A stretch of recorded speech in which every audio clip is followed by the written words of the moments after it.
Welcome to the RamblingChronicPk show. Today we're going to talk about the law, or lack thereof, or what does it mean, or the confusion thereof. There is a huge amount of confusion in the paperwork of the legalities of the United States of the Americas.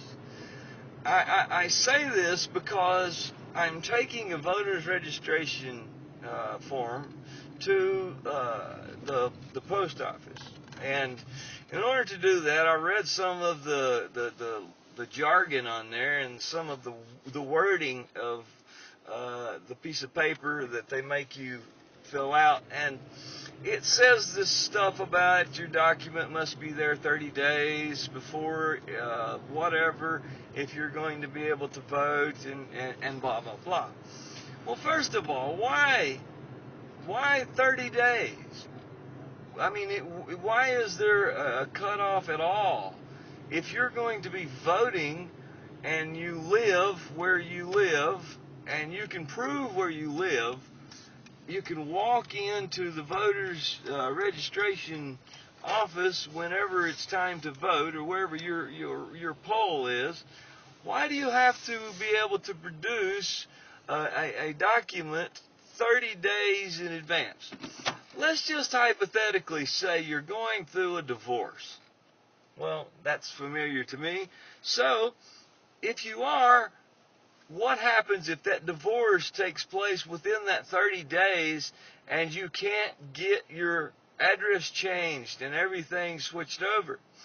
It's somewhat dramatic to someone who is really passionate about voting, because now I would be outside of the window in which I could get my address changed, in which I could be legally allowed to vote. It is ridiculous. So, I think that there is some confusion of the language of the law on purpose, so that they can do a lot of things that they want to do on purpose and confuse most of the people, because they've muddied the water as to what it says and what your rights are.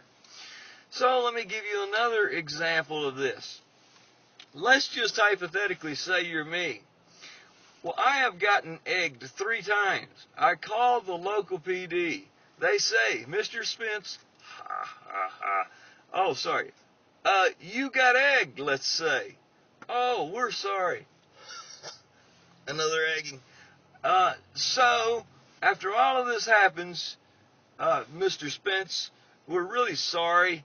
We will send more patrol cars down your street, and we will make sure that we will look right into that. Call us back if there's anything we can do to help you. Thank you.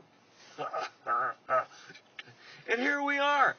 You know, does it reduce the egging of my car? No. How much do I have to pay to get this car washed? Well, you know, it depends, because this egg is really sticky, and I haven't been able to go through one of the automatic car washes yet and be able to get it off. So I have to really spend a lot of money in order to get this stuff off.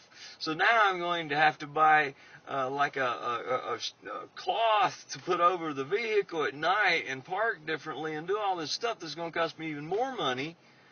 But I'm getting the divorce, and I'm worried about my time before I can vote, and it gets so just weird. So look at what has happened to our legal system, our criminal justice system. It sounds like they've confused the issue. I wonder if they have. Are you confused?